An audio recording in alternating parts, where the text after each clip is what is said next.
May pahimangno karon ang kapulisan ning mga modo sa paggamit sa pangan sa mga lokal nga mga opisyal aron mangilad.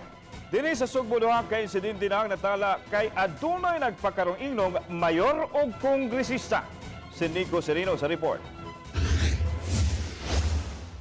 Abot kini mga biktima sa modus nga migamit sa pangan sa sikat nga mga tao. Si Renante, driver sa usa ka rent-a-car na ilad ni atong Domingo kay kuno magpa-drive kaniya si kongresista Raul Del Mar. Apan sawa pa niya kuha sa hotel, gisugo siya sa caller nga nagpaila nga mao ang kongresista nga mohapit sa usa ka pharmacy, mupalit og tambal ug magpaload. 2,000 pesos sa iyang personal money ang iyang natapal. Ang nakatransaksyon niyang pharmacist nga mihangyo sa GMA News nga dili lang siya ipaila na biktima sab.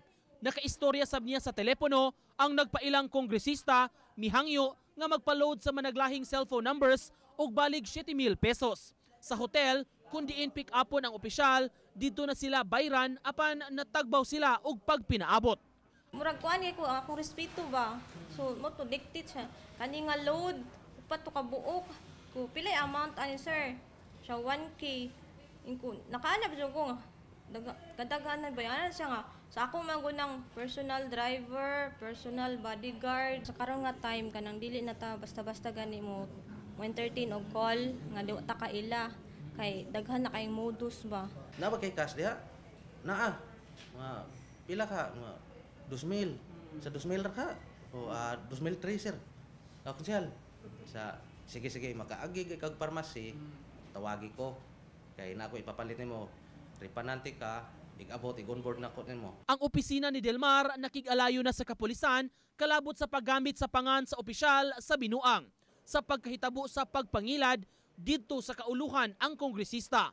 Matud sa kapulisan, ang ayang i-verify o dili dayon mutuo sa mga maistorya sa telepono labi na kon nagpaila nga iladong tao.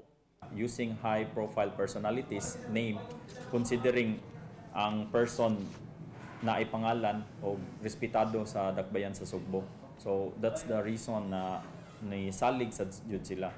Gawa sa maong insidente, may laing giimbestigar sab ang kapulisan kun diin nagpaila nga si outgoing Mayor Mike Rama ug nakabiktima usab og staff sa usa ka hotel ug convenience store.